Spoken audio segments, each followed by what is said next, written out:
एक अमीर आदमी कॉफी शॉप में बैठकर आराम से किताब पढ़ रहा था। तभी एक अजनबी महिला उसके पास आई और गलती से उसकी टेबल पर रखा नंबर प्लेट बदल दिया। फिर वह उससे उसका फोन नंबर मांगने लगी, लेकिन आदमी ने मना कर दिया और वह निराश होकर वहां से चली गई। थोड़ी देर बाद एक खूबसूरत लड़की कॉफी शॉप में आई।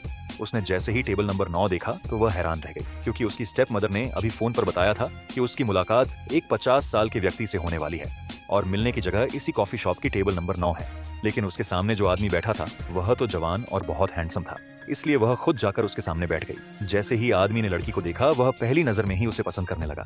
उसने सीधे कहा कि अगर वह उससे शादी कर ले तो वह उसे शहर के बीच में एक लग्जरी अपार्टमेंट देगा और हर महीने $10 लाख खर्च के लिए देगा। हैरानी की बात यह थी कि लड़की भी उसे पहली नजर में पसंद करने लगी थी।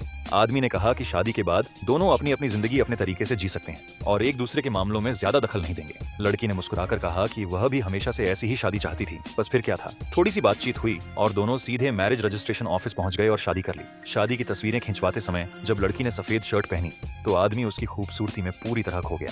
उसने फोटो लेते समय प्यार से उसके कंधे पर हाथ रख दिया। लड़की भी अपने नए पति को देखकर बहुत खुश थी और मन ही मन उसके बारे में सोच रही थी। बाद में आदमी ने ड्राइवर से कहा कि पहले लड़की को उसके घर छोड़ दिया जाए। रास्ते में अचानक गाड़ी को जोर का झटका लगा और दोनों एक दूसरे के बहुत करीब आ गए। आदमी इतना घबरा गया कि उसने तुरंत ड्राइवर से एसी चलाने को कहा। जब लड़की घर पहुंची तो उसने खुद झुककर उसकी सीट बेल्ट खोली और उसके उतरने के बाद राहत की सांस ली। अगले दिन लड़की अपनी कंपनी में काम कर रही थी। तभी उसका बॉस मौका देखकर उसके करीब आने की कोशिश करने लगा, लेकिन लड़की ने गुस्से में उसे रोकते हुए कहा कि आप पहले से शादीशुदा हैं, इसीलिए मुझसे दूरी बनाकर रखें। यह सुनकर बॉस के पास वहां से जाने के अलावा कोई और रास्ता नहीं था। लेकिन शाम को जब लड़की ऑफिस से बाहर निकली तो बॉस एक बार फिर उसके रास्ते में आकर खड़ा हो गया। इस बार उसके हाथ में फूलों का गुलदस्ता था। उसने लड़की के सामने अपने प्यार का इजहार करना शुरू कर दिया, लेकिन लड़की ने बिना किसी झिझक के उसे मना कर दिया। इनकार सुनते ही बॉस का व्यवहार बदल गया। वह लड़की को बुरा भला कहने लगा और जबरदस्ती उसे अपनी गाड़ी में बैठाने की कोशिश करने लगा। तभी अचानक लड़की का छोटा भाई वहां पहुंच गया।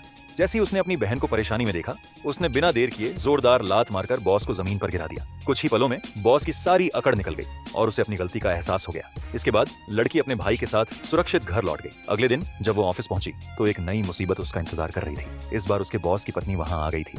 जैसे ही उसने लड़की को देखा, वह सबके सामने उसे अपमानित करने लगी। उसने लड़की पर आरोप लगाया कि वह उसके पति को अपने जाल में फंसाने की कोशिश कर रही है। यह सब सुनकर लड़की का गुस्सा फूट पड़ा। उसने तुरंत उस महिला को एक जोरदार थप्पड़ मार दिया। फिर उसने अपने बॉस को भी खूब खरी खोटी सुनाई और साफ कह दिया कि गलती उसकी नहीं बल्कि उसके पति की है। यह सुनकर बॉस और उसकी पत्नी दोनों गुस्से से भर गए। बॉस की पत्नी लड़की पर हमला करने के लिए आगे बढ़ी ही थी कि तभी लड़की का छोटा भाई एक बार फिर वहां पहुंच गया। इस बार उसने अपनी बहन को परेशान करने वाले दोनों लोगों को ऐसा सबक सिखाया कि वे दोबारा उसके सामने आने की हिम्मत भी न कर सके। उस दिन लड़की को यह एहसास हो गया कि चाहे कितनी भी मुश्किल क्यों ना आ जाए, उसका भाई हमेशा उसकी रक्षा के लिए उसके साथ खड़ा